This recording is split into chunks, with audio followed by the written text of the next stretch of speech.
Last spring semester, I got academically dismissed.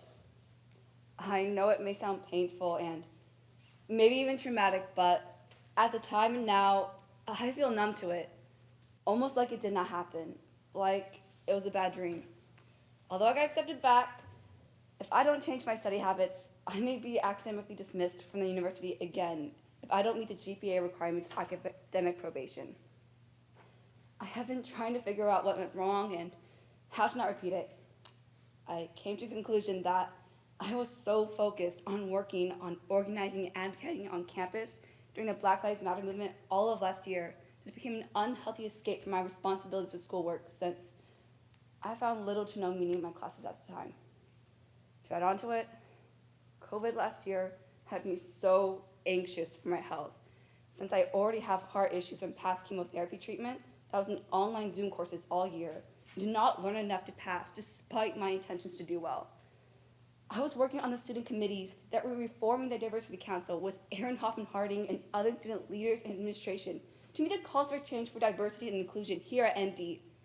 Looking back at the work I did, although I am proud of what it has accomplished, I should have recognized I wasn't doing well at multitasking and managing my time, and I shouldn't have taken on those positions in the first place. I lost meaning in my studies because I did not see punching numbers and problem solving with formulas as fulfilling, and I found it hard to do well in my classes. So instead, I occupied myself in leadership positions to do work I actually cared about instead of having the courage to face my difficult coursework head on. I tried to hide from my parents that I got academically dismissed, but they received a physical letter. And to them, it felt like their world fell apart. My family is undocumented, and I'm a DACA student. My parents came to the US for a better life, and although at the time they also came for themselves so that they too could have a better life, they didn't necessarily have a better life. With the exploitation of undocumented people like my parents and the difficulties of not having health insurance or work permit, and the difficulties of being an immigrant alone, they came to realize that their work and sacrifice would not help their life as much as they hoped, but it would possibly help me and my brother have a better future. And so we became their meaning of life. We became the reason why they were being overworked and underpaid. We became the reason why they couldn't be present to their family back home because of an immigration system that doesn't allow a pathway to citizenship for them to be able to travel out of the country and be able to return.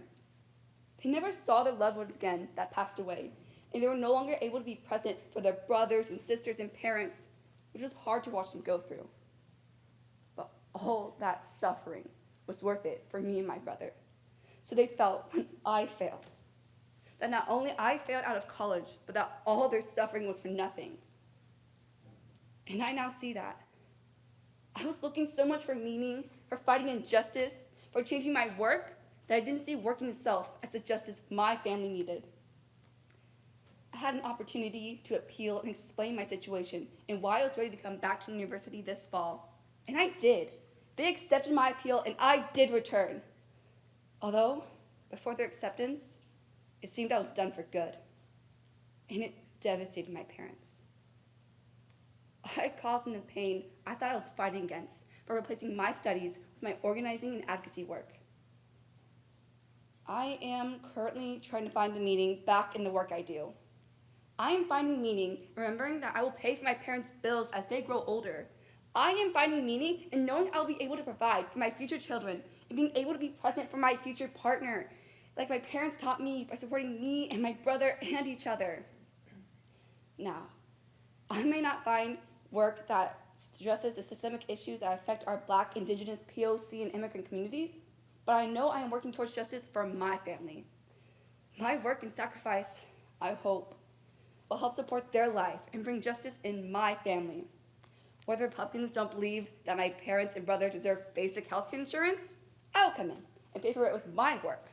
Whether Republicans don't believe my parents and brother deserve to have Social Security and age with dignity, despite them paying significantly more in taxes than the wealthiest corporations and people, I will come in and take care of their food and housing needs.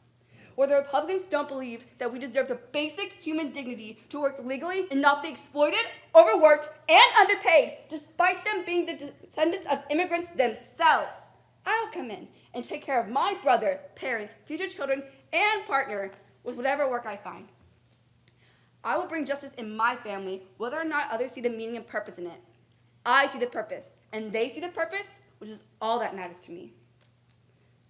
I don't know how my last couple semesters will turn out, because I found out from this experience, and my experience with cancer, that even if one wishes for the best, we are dealt a bad hand, especially in my case if I don't figure out how to study. But I do know whether or not I graduate from Notre Dame, I will find work to help support my loved ones, because they are what gives my life meaning. They are my faith and hope. They are everything to me.